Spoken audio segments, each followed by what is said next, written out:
So good morning guys. तो चलिए start करते हैं आज के यानी कि 25 फरवरी के इंपॉर्टेंट करंट अफेयर्स को। तो आज का पहला प्रश्न है, अभी हाल ही में नीदरलैंड के सबसे युवा प्रधानमंत्री कौन बने हैं? तो आंसर होगा रॉब जेटैन। इनकी आयु है 38 वर्ष।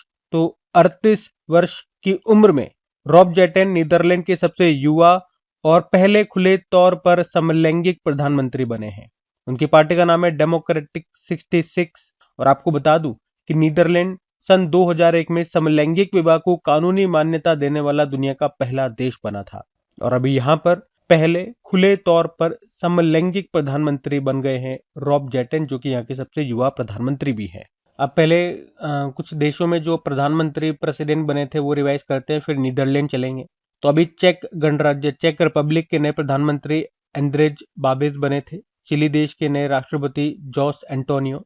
जापान की पहली महिला प्रधानमंत्री साने ताकाइची। सेशल्स के राष्ट्रपति पैट्रिक हार्मिनी। और नेपाल की पहली महिला प्रधानमंत्री इंतरिम प्रधानमंत्री सुशीला कार्की। और नॉर्वे के फिर से प्रधानमंत्री बने जोनास कहर। फ्रांस में नए प्रधानमंत्री बने सेबेस्टियन लेकॉर्न। गुयाना के राष्ट्रपति इरफान अली। थाईलैंड के नए प्रधानमंत्री अनुतिन चारनविराकुल। जमैका के नए प्रधानमंत्री एंड्रयू हॉलनेस। लिथुआनिया के नए प्रधानमंत्री इंगा रुगिनियन। सूरीनाम की पहली महिला राष्ट्रपति जेनिफर गार्लिंग्स। रोमानिया के नए राष्ट्रपति निकोसर डैन। सूडान के प्रधानमंत्री कामिल इद्रिस। साउथ कोरिया के 14वें राष्ट्रपति ली जेम्यूंग। पुर्तगाल के प्रधानमंत्री लुइस मोंटेनेग्रो। पोलैंड के राष्ट्रपति करोल नवरोकी।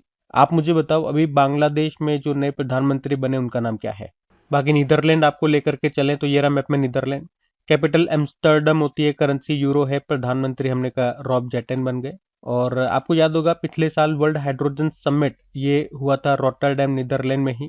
और नाटो समिट भी पिछले साल हेग नीदरलैंड में ही हुआ था। ठीक है, तो ये भी ध्यान में रखना। अगला प्रश्न देखते हैं। फिर अगले में पूछ रहे हैं, हाल ही में पहले पूर्वोत्तर चावल महोत्सव का आयोजन ये कहां पर किया गया? तो आंसर होगा नागालैंड में। तो पूर्वोत्तर चावल महोत्सव विरासत का अनाज इसका पूरा नाम है। पहली बार इसका आयोजन हुआ अभी, मतलब होगा अभी ये 26 और 27 फरवरी को, कल और परसों। कहां पर? नागालैंड में। और आयोजन करने का उद्देश्य है कृषि संस्कृति का जश्न मनाना। और इसमें पूर्वोत्तर के सभी राज्यों की स्वदेशी चावल की किस्मों, पारंपरिक खेती, बीज संरक्षण और विविध प्रकार के चावल के व्यंजनों को प्रदर्शित किया जाएगा। वैसे पूर्वोत्तर में चावल से संबंधित कुछ त्योहार में अगर आपको बताऊं तो अली आई लिगोंग ये मनाया जाता है असम में। भोगली बिहू असम में। वांगला महोत्सव ये मनाया जाता है मेघालय में। अच्छा, एक और पॉइंट यहाँ पे आप ऐड कर लो, अभी 20 और 21 फरवरी को नागालैंड में ही पहला सोयाबीन फेस्टिवल भी मनाया गया था, जिसकी थीम थी खेत से दावत तक। तो नागालैंड में ही ये पहला पूर्वोत्तर चावल महोत्सव और पहला सोयाबीन फेस्टिवल मनाया गया। नागालैंड में आपको लेकर के चलूंगा, लेकिन चावल महोत्सव की बात हो रही है तो चावल से संबंधित कुछ प्रश्न पहले मैं आपको रिवाइज कराता हूँ। अगर बात करते हैं अंतर्राष्ट्रीय चावल अनुसंधान केंद्र की, आपको मिलेगा फिलीपींस में। और भारत में जो चावल अनुसंधान केंद्र है वो कटक उड़ीसा में है। गोल्डन राइस को मंजूरी देने वाला और फिर उसको बैन करने वाला पहला देश फिलीपींस ही है। गोल्डन राइस, इसमें विटामिन ए की भरपूर मात्रा होती है। और भारत का पहला राइस एटीएम खुला था उड़ीसा में। ICAR Indian council of agricultural research ने भारत की पहली 2 जीनोम संपादित किस्में DRR100 कमला और पूसा DST1 को विकसित किया था। इनका संबंध चावल से ही है। वैज्ञानिकों ने किस एशियाई फसल का पहला पेन जीनोम बनाया? तो राइस, चावल। भारत चीन को अभी पछाड़ कर दुनिया का सबसे बड़ा चावल उत्पादक देश बन गया। और अंतर्राष्ट्रीय चावल सम्मेलन 2025 हुआ था कहां पर? भारत में ही, नई दिल्ली के भारत मंडपम में। ठीक है, अब नागालैंड की बात हो रही थी तो ये रहा मैप में नागालैंड। कैपिटल कोहिमा हो गई। यहाँ पे जो गवर्नर है वो अजय कुमार भल्ला है और मुख्यमंत्री है नेफ्यूरियो। यहाँ का स्टेट एनिमल गयाल हो गया, मिथुन। स्टेट बर्ड है ब्लिथ ट्रोगोपेन। और अंटंगी नेशनल पार्क आपको यहाँ पर मिल जाएगा। बाकी याद रखना, आपदा जोखिम के लिए SBI जनरल इंश्योरेंस से समझौता करने वाला ये पहला देश का पहला राज्य बना था। पूर्वोत्तर क्षेत्र में आधार से जुड़ा जन्म पंजीकरण शुरू करने वाला पहला राज्य बना था। मुख्यमंत्री मोबाइल ऑपरेशन थिएटर पहल शुरू हुई यहाँ पे। और भारत में पहला राज्य कौन सा था जिसने नेशनल ई विधान एप्लीकेशन लागू किया था? तो आंसर होगा नागालैंड। तो ये सारे पॉइंट्स आप ध्यान में रखना। अगला प्रश्न देखते हैं। फिर अगले में पूछ रहे हैं, हाल ही में वृंदावनी वस्त्र संबंधी कल्चरल म्यूजियम प्रोजेक्ट का शिलान्यास कहां पर किया गया? तो आंसर होगा गुवाहाटी में। तो अभी असम के जो मुख्यमंत्री हेमंत बिस्वा शर्मा, इन्होंने गुवाहाटी के खानापारा में विश्व स्तरीय सांस्कृतिक संग्रहालय की आधारशिला रखी है, जिसमें 16वीं शताब्दी के वृंदावनी वस्त्रों को रखा जाएगा। ये वस्त्र 16वीं शताब्दी के पवित्र रेशमी वस्त्र हैं, जिसे वैष्णव संत विद्वान शंकर देव के मार्गदर्शन में तैयार किया गया था। तो इन वस्त्रों को 2027 से शुरू होने वाली 18 महीनों की अस्थायी प्रदर्शनी के लिए असम लाया जाएगा। आप पूछोगे कहाँ से लाया जाएगा, कहाँ पर रखे हुए हैं? तो ये 1904 से ब्रिटिश संग्रहालय में रखे हुए हैं। अच्छा, ये श्रीमंत शंकर देव जी की बात करें तो असमिया संस्कृति के महान संत, सुधारक और अंकिया नाट के जनक थे श्रीमंत शंकर देव। उन्होंने भक्ति आंदोलन को बढ़ावा देने के लिए ब्रजावली भाषा में इन नाटकों की रचना की थी। उन्होंने वैष्णव धर्म के प्रचार के लिए सतरैया नृत्य विकसित किया था, जिसे भारत सरकार ने सन 2000 में भारतीय शास्त्रीय नृत्य क्लासिकल डांस का दर्जा दिया था। ठीक है, तो ध्यान रखना, वृंदावनी वस्त्र संबंधी कल्चरल म्यूजियम प्रोजेक्ट का शिलान्यास कहां पर किया गया? असम के गुवाहाटी में। अब इसी तरह से कुछ और म्यूजियम संग्रहालय में आपको रिवाइज करवाऊं तो याद रखना, देश का पहला नौसेना शौर्य संग्रहालय मिलेगा आपको लखनऊ में, और देश का पहला डिजिटल राष्ट्र संग्रहालय की आधारशिला रखी गई थी हैदराबाद में। दुनिया का पहला पांडुलिपि संग्रहालय कहां पर खुला? तिरुवनंतपुरम केरल में। देश का पहला भूमिगत संग्रहालय यह आपको मिलेगा दिल्ली के हुमायूं के मकबरे परिसर में। भारत का पहला संविधान संग्रहालय हरियाणा में मिलेगा, ओपी जिंदल यूनिवर्सिटी के परिसर में। भारत का पहला चिकित्सा संस्थागत संग्रहालय चंडीगढ़ में। वैदिक 3D संग्रहालय खोला जाएगा वाराणसी में।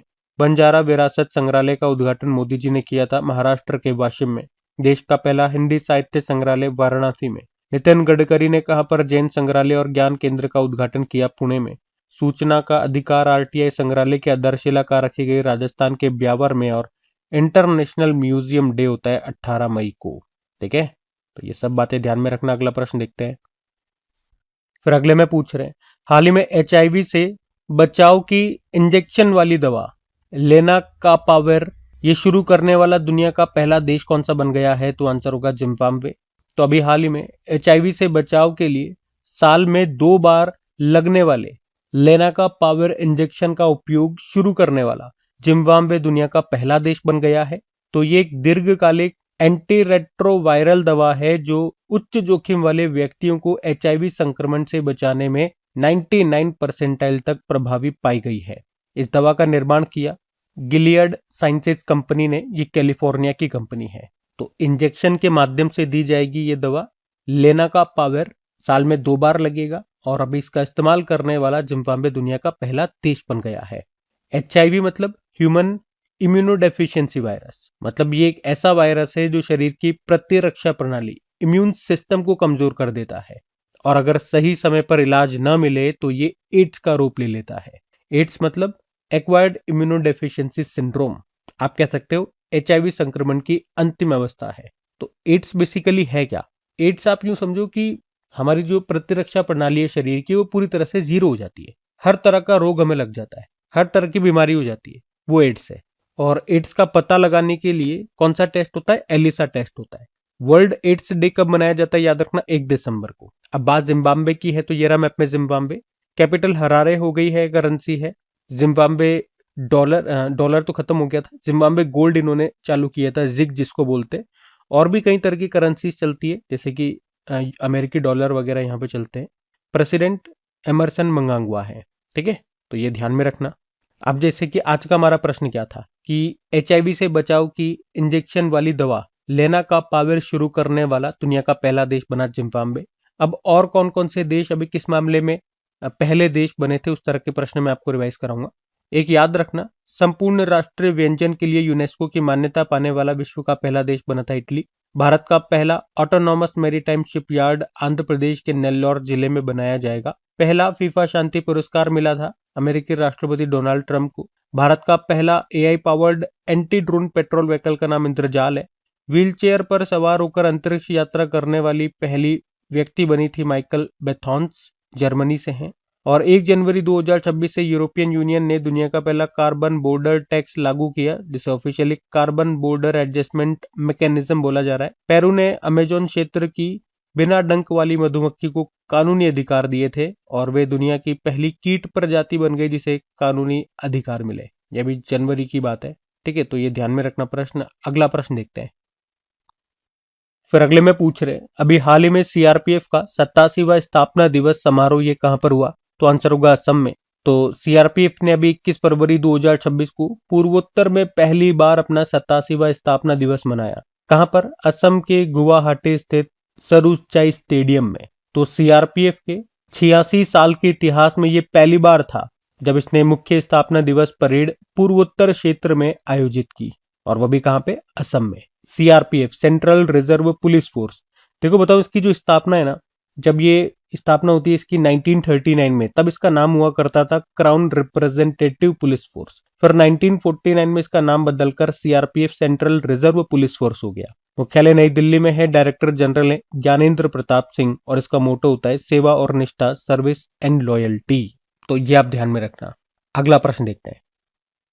फिर अगले में पूछ रहे हैं, हाल ही में पहले नेशनल दिव्यांगजन क्रिकेट स्पोर्ट्स फेस्टिवल 2026 का उद्घाटन अभी कहां पर किया गया?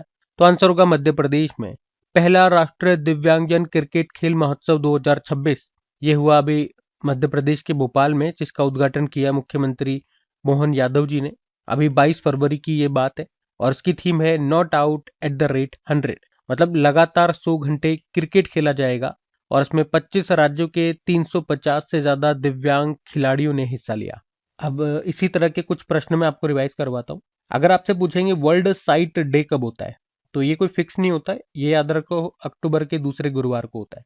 और अंतर्राष्ट्रीय दिव्यांग दिवस कब होता है? 3 दिसंबर को होता है। वर्ल्ड ब्रेल डे आपको पता है 4 जनवरी को होता है।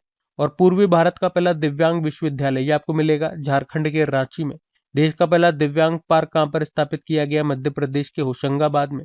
और आईएसएस मिशन के लिए, इंटरनेशनल स्पेस स्टेशन मिशन के लिए चुने गए पहले विकलांग अंतरिक्ष यात्री का नाम जॉन मैकफॉल है। ये ब्रिटेन के हैं और इन्हें चुना था यूरोपियन स्पेस एजेंसी ने। अभी तक ये गए नहीं है, बस इनको सेलेक्ट किया था। और पर्पल फेस्ट 2025 का जो तीसरा एडिशन हुआ था 2025 में नई दिल्ली में हुआ था, दिव्यांगजनों के लिए था वो। माउंट एवरेस्ट पर चढ़ने वाली पहली भारतीय दृष्टिबाधित महिला का नाम है छोंजिंग अंगमो, हिमाचल प्रदेश की है वो। 75वें प्रधानमंत्री दिव्यांग केंद्र का उद्घाटन किया गया उत्तर प्रदेश के बदायूं में। बौद्धिक दिव्यांग छात्रों के लिए दिशा अभियान शुरू किया था महाराष्ट्र ने। अंतरिक्ष यात्रा करने वाली पहली दिव्यांग व्यक्ति बन गई अभी माइकेला बेथॉन्स, जो जर्मनी से हैं। ठीक है, तो ये सारे पॉइंट्स ध्यान में रखना। अगला प्रश्न देखते हैं। फिर अगले में पूछ रहे हैं, हाल ही में केंद्रीय उत्पाद शुल्क दिवस ये कब मनाया गया? तो आंसर होगा 24 फरवरी को। तो हर साल 24 फरवरी को केंद्रीय उत्पाद शुल्क दिवस, सेंट्रल एक्साइज डे के रूप में मनाया जाता है। 24 फरवरी को ही क्यों? क्योंकि 24 फरवरी 1944 को केंद्रीय उत्पाद शुल्क तथा नमक कानून लागू हुआ था। और इस दिन को मनाने का लक्ष्य है आम लोगों में उत्पाद शुल्क और सीमा शुल्क को लेकर जागरूकता बढ़ाना। ये जो उत्पाद शुल्क है, एक्साइज ड्यूटी जिसे आप बोलते हैं, ये देश के भीतर उत्पादित वस्तुओं पर लगाया जाने वाला एक कर है। और सीमा शुल्क तो आपको पता है, जब कोई चीज हम इंपोर्ट कर रहे हैं किसी दूसरे देश से भारत में आ रही है, तो उस पे जो शुल्क लगता है वो सीमा शुल्क होता है, सीमा पे, बॉर्डर पे जो लगता है। तो हम यहाँ पे तो बात कर रहे हैं उत्पाद शुल्क की, एक्साइज ड्यूटी की, जो कि भारत में वस्तुओं के निर्माण या उत्पादन पर लगाया जाने वाला एक अप्रत्यक्ष कर है। ये निर्माताओं के द्वारा वहन किया जाता है। अच्छा, थीम क्या है? थीम याद रखो आप, digital integration for transparent taxation. तो सिंपल सा याद रखना, सेंट्रल एक्साइज डे, केंद्रीय उत्पाद शुल्क दिवस कब होता है? 24 फरवरी को। और थीम मैंने आपको बता दी है। बाकी चलो एक बार फिर से फरवरी के सारे डेज रिवाइज कर लेते हैं। तो 1 फरवरी को भारतीय तटरक्षक बल दिवस था। 2 फरवरी को विश्व आर्द्र भूमि दिवस। 4 फरवरी को वर्ल्ड कैंसर डे। 6 फरवरी को महिला जननांग विकृति के खिलाफ अंतर्राष्ट्रीय दिवस। 10 फरवरी को विश्व दलहन दिवस। 10 फरवरी को सेफर इंटरनेट डे, फरवरी के दूसरे मंगलवार को होता है जो। 11 फरवरी को विज्ञान में महिलाओं और लड़कियों का अंतर्राष्ट्रीय दिवस।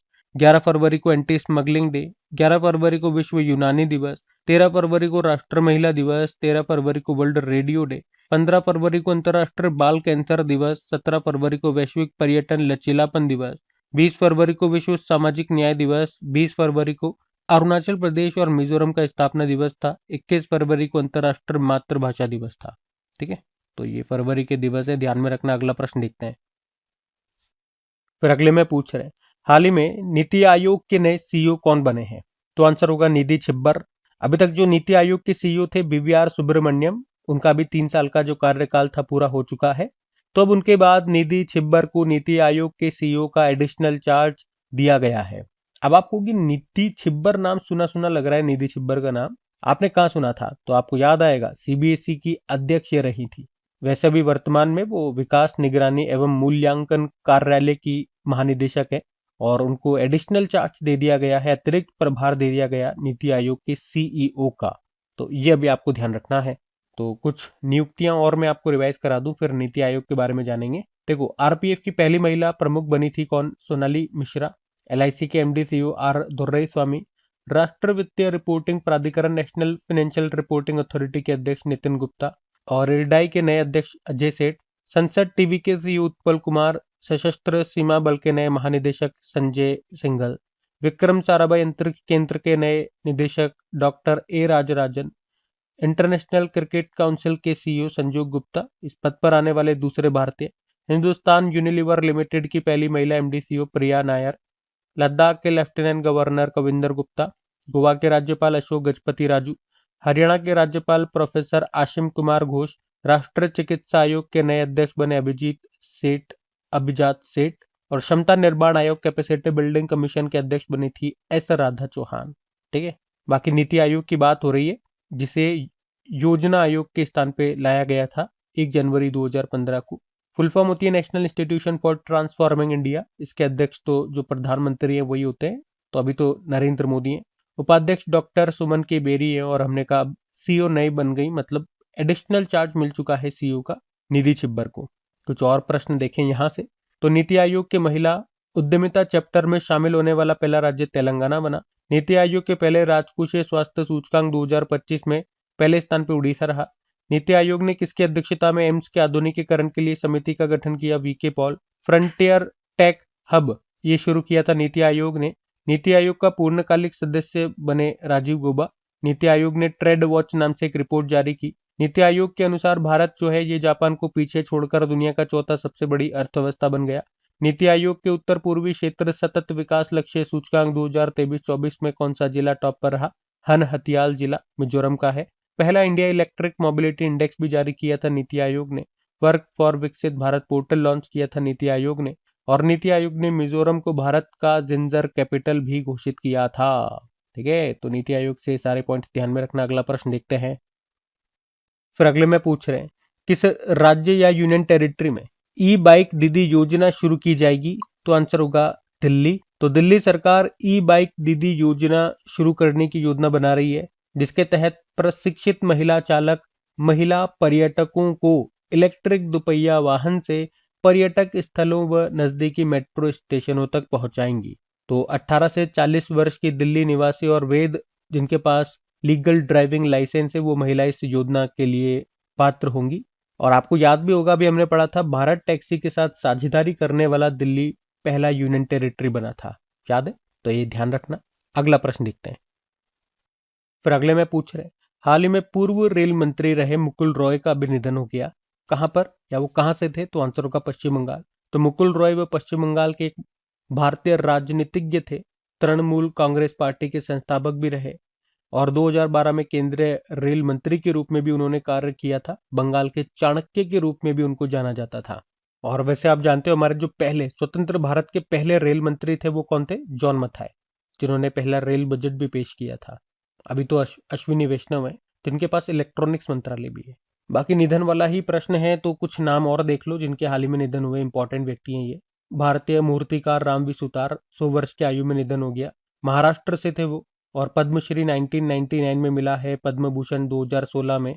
महाराष्ट्र का सर्वोच्च नागरिक पुरस्कार महाराष्ट्र भूषण भी मिला है। मेहर कास्टेलिनो 1964 में भारत की पहली मिस इंडिया का खिताब जीता था, मुंबई से थी। विनोद कुमार शुक्ल हिंदी साहित्यकार थे। 2024 के लिए पिछले साल 59 नंबर का ज्ञानपीठ पुरस्कार दिया था उनको। छत्तीसगढ़ से थे वो। बांग्लादेश की पहली महिला प्रधानमंत्री खालिदा जिया का निधन हो गया और इनके बेटे ही अभी बांग्लादेश के प्रधानमंत्री बने। तारिक रहमान उनका नाम है, पूछा भी था मैंने अभी आपसे शायद। और पर्यावरणविद माधव गॉडगिल का निधन हो गया, महाराष्ट्र से थे।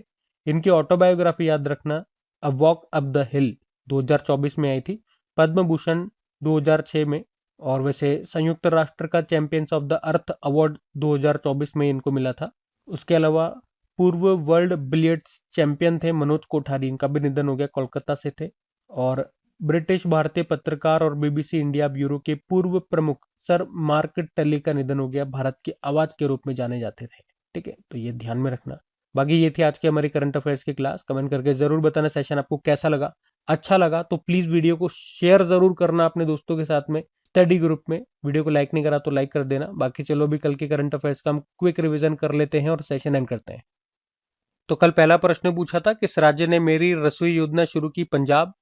और 2027 में जो एआई समिट होगा वो कहां पर होगा? जेनेवा, स्विट्जरलैंड में। महाराष्ट्र के our lady of grace cathedral को 2025 में कौन सा सम्मान मिला? UNESCO merit award. और बाफ्ता पुरस्कार 2026 में बेस्ट फिल्म का अवार्ड मिला है वन बैटल आफ्टर अनदर को। और Atal Bihari Vajpayee the eternal statements नामक जो पुस्तक है उसको लिखा है या इसको तैयार किया विजय गोयल ने। फिर अगले में पूछ रहे हैं, भारत और किस देश के बीच में वज्र प्रहार 2026 का आयोजन हुआ? तो आंसर होगा अमेरिका। अच्छा, इसमें थोड़ा सा गड़बड़ हो गया है, प्रश्न कुछ और पूछ लिया, उत्तर कुछ और दे दिया। तो प्रश्न एक्चुअली में ये है कि पूछा है कि किस देश के साथ, तो अमेरिका आंसर होगा। और यहाँ पे ऑप्शन लिख दिए गए कि कहाँ पर आयोजन हुआ, तो आंसर होगा हिमाचल प्रदेश। कल मैंने भी ध्यान नहीं दिया, तो याद रखना ये एक्सरसाइज है वज्र प्रहार, भारत अमेरिका के बीच में हुआ कहाँ पर? हिमाचल प्रदेश में। बाकी अगला है, राष्ट्रपति भवन में एडविन लुटियंस की प्रतिमा हटाकर किसकी प्रतिमा स्थापित की जाएगी? सी राजगोपालाचारी। शशि थरूर को किस संस्था के द्वारा मानद डी लिट की उपाधि दी गई? सेंट जेवियर्स विश्वविद्यालय कोलकाता। और 10वीं असम बटालियन मुख्यालय की आधारशिला रखी गई अभी कामरूप में। और आखिरी प्रश्न था, विश्व शांति और सहभागिता दिवस मनाया गया 23 फरवरी को। बाकी चलो कल का भी होमवर्क प्रश्न देख लेते हैं और सेशन एंड करते हैं। तो कल आपसे पूछा था कौन सा देश विश्व का पहला परमाणु प्रतिरोधी कृत्रिम द्वीप बनाएगा? तो आंसर होगा चाइना। आप सभी ने प्रश्न का बिल्कुल सही उत्तर दिया। अब ये आज का आपका होमवर्क प्रश्न।